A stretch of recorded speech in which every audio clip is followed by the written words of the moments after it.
ओम शांति। कहाँ मिलेगा बाबा ऐसा, सतयुग में तेरा प्यार, ओ सतयुग में तेरा प्यार। भले हीरों के महलों में होंगे, भले हीरों के महलों में होंगे, सुख के अति भरमारे हो। कहाँ मिलेगा तेरा प्यार बाबा, कहाँ मिलेगा तेरा प्यार। सच में भगवान की प्यार ऐसा है, आप कहाँ भी चले जाओ, संसार की किसी भी कोने में चले जाओ, लेकिन उस जैसा प्यार कोई नहीं कर सकेगा। चाहे अपने लौकिक माता पिता क्यों न हो। माता पिता यदि बच्चे को जन्म देते हैं तो भी उस बच्चे से भी कुछ आस रखते हैं कि हमारे बच्चे को हम बड़ा बनाएंगे, उसको खिलाएंगे पिलाएंगे, अच्छे शिक्षा देंगे, तो वो हमारे जीवन वृद्ध काल में अच्छे से संवारेगा और वो हमारी पालना करेंगे। तो संसार में हर एक संबंध में जरूर कुछ न कुछ आशा है। जो कोई जिसके लिए भी कुछ करता है उसी से कुछ न कुछ आस रख के ही करता है। तो थोड़ा सोचो, संसार में कोई क्या अनासक्त होके कर सकता है? यदि बच्चा स्कूल में जाता है तो स्कूल में भी टीचर को फीस देता है और शिक्षा लेता है, अपने आप से कुछ त्याग करता है और वो पढ़ाई पढ़ता है। आजकल की शिक्षा भी देखो, बच्चा भी त्याग करता है और टीचर भी बच्चे को पढ़ाने के लिए फीस भी लेते हैं। लेकिन सोचो, भगवान हमें जो शिक्षा देंगे, क्या वो हमसे कुछ प्राप्ति मांगेंगे? क्या वो हमसे कुछ लेके देंगे? तो उनके लिए तो दाता की बातें शोभा नहीं देगी। तो उनको जो हम बोलते हैं विश्व की विधाता, भाग्य विधाता और सर्व की दाता, वो कैसा है? वो किसी तरह दाता है। तो एक एक बात पर हम चलेंगे। अब देखो, भगवान ने हमें इस संसार को छोड़े तो ये पांच भूत से हमें एक प्रकृति की यानी पंच तत्वों की एक पुतला दिए इस आत्मा को। तो इसके तो हम कुछ भी भगवान को भाड़ा नहीं देते। अब थोड़ा सोचो ना, सुबह से शाम तक संसार में चाहे माँ बाप, चाहे भाई बहन, चाहे अपने बच्चे, चाहे अपने पत्नी, चाहे अपने पति, हर एक के लिए हम मेहनत करते हैं, हमारे टाइम निकालते हैं, हमारे तन मन धन समय संकल्प श्वास सब कुछ निछावर करके ही उनके लिए चलते हैं। लेकिन थोड़ा तो सोचो, जिस भगवान ने, जिस प्रभु ने, जिस पिता ने हमें इतना बड़ा संसार का गिफ्ट दिया, इतने सुंदर शरीर दिया, तो ये सब कुछ देते हुए वो क्या हमसे कुछ आस किया है?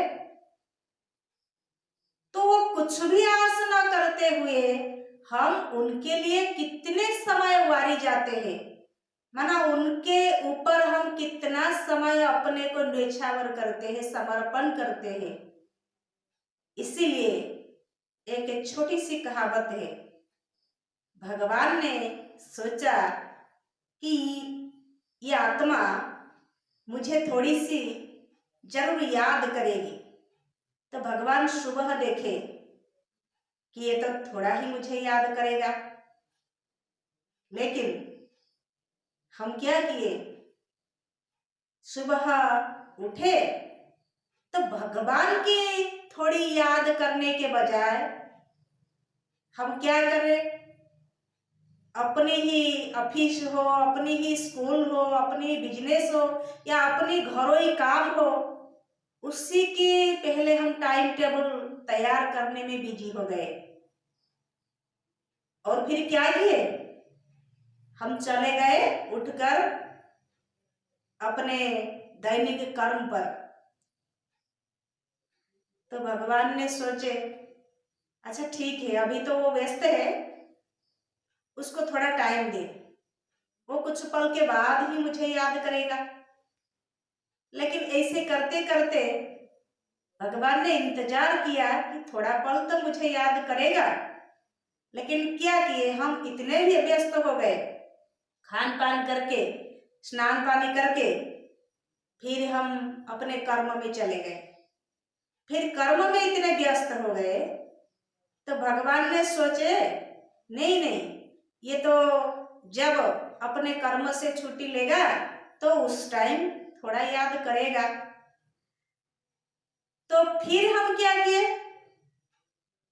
याद करेंगे क्या, जब हम कर्म से टायर्ड होके घर में लौटे तो फिर क्या किए, हम थकान में आए थे और थोड़ा बैठे बैठे आंख लग गई तो भगवान को क्या याद किए, माना उस टाइम थोड़ा थकान मिटाने के लिए रेस्ट में चले गए। और रेस्ट से उठे तो फिर भगवान ने देखा नहीं नहीं अभी तो मुझे याद करेगा, लेकिन हम क्या किए, उस टाइम हमें वो भगवान याद नहीं आया, हमारे बच्चे, हमें थोड़ा टीवी ये सब हम खोल लिए उस भगवान को याद करने के बजाय, उसी में खुशी पाने के लिए मस्त हो गए।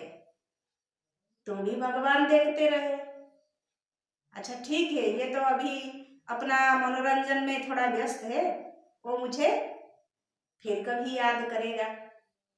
तो हम क्या किए, उसके बाद शाम हो गई तो भगवान ने सोचे कि ये अभी तो थोड़ा मुझे याद करेगा। फिर हमने क्या किए कि नहीं नहीं अभी तो शाम का टाइम है, चलो थोड़ा गपशप मारते हैं और थोड़ा मार्केट घूम आते हैं और थोड़ा मनोरंजन के लिए कुछ कर लेते हैं। लेकिन उस टाइम भी भगवान की याद नहीं आई, तो भी वो हमारे अपेक्षा में है कि थोड़ा पल के लिए तो मुझे मेरा बच्चा याद कर लेगा।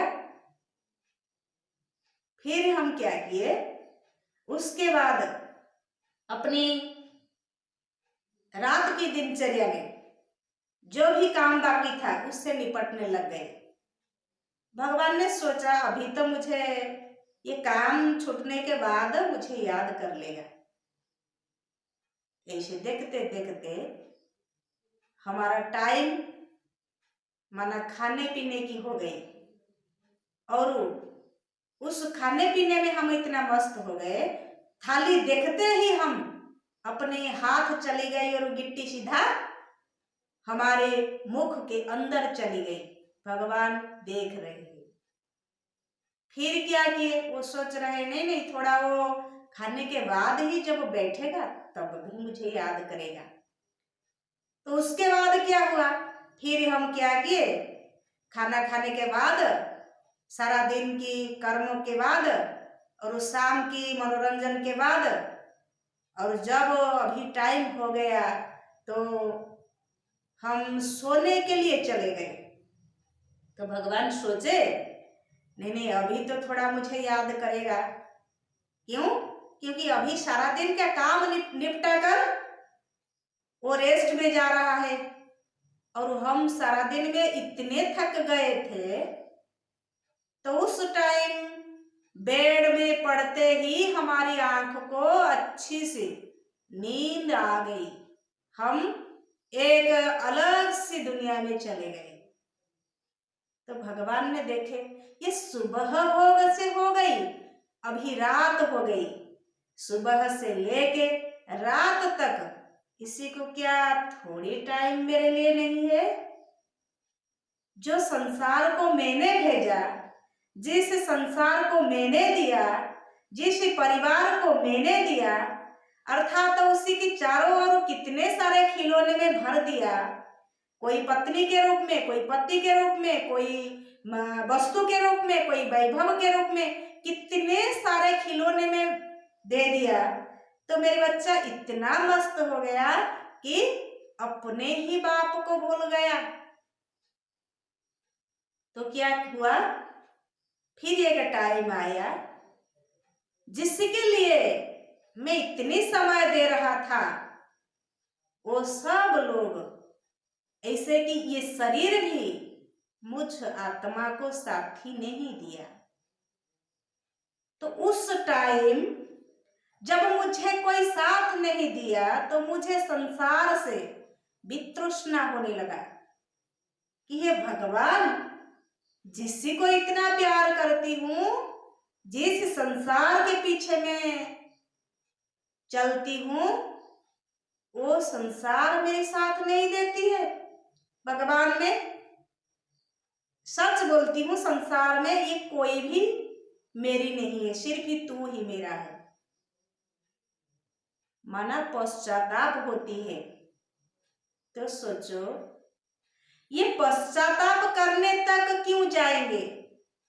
पहले से यदि उस साथी को अपने साथ रखेंगे, हर पल उसके साथ हर कर्म शेयर करेंगे, उससे ऑर्डिनेंस लेके चलेंगे, तो क्या हमारे जिंदगी में बोझ होगा? यदि हमारे ऊपर कोई बैकबोन है, हमारे कोई गाइड है, तो हमें तो बोझ नहीं लगता है। तो ऐसे यदि मन में हम ठान ले कि सच में मेरे पास, मेरे पीछे पीछे कोई मेरा छत्र छाया है, तो क्या हमें बोझ लगेगा? थोड़ा तो सोचो। तो इसीलिए मेरे प्यारे भाई और बहनों, आप सभी को दिल से मैं थोड़ा चिंतन करने के लिए, सोचने के लिए भगवान की ऑर्डिनेंस बोलो, थोड़ा तो उनके लिए अपना टाइम निकालो। जिस शरीर और संसार को इतना टाइम देते, वो परमात्मा को आप जिस भी रूप में मानते, उन्हें प्यार से थोड़ा टाइम दो। उनके लिए नहीं देते हैं, आप अपने लिए देते हैं। इसलिए आप जिस टाइम उनकी स्मृति में रहते हैं, वो कितने अपार गुणा होके आपके पास सुखमय स्थिति के रूप में निकलती है। माना आपके ऊपर सुख शांति की बरसात होती है। आप सोचो तो थोड़ा, संसार में कौन सा व्यक्ति भगवान को याद करके दुखी हुई है? जो कोई भी व्यक्ति भगवान को याद करता है, वो क्या रुग्ण है? वो बुद्धिहीन है? नहीं है ना। तो आप थोड़ा समय भगवान के लिए निकालेंगे तो क्या आपका कुछ लॉस हो जाएगा? नहीं नहीं, आपका मन शक्तिशाली बन जाएगा। और आपका मन यदि शक्तिशाली बन जाएगा तो आपकी तन भी तंदुरुस्त बनेगा। और जहां आपकी मन और तन शक्तिशाली, सुस्त और तंदुरुस्त है, तो आपकी धन भी पुण्य की कार्य में जाएगा।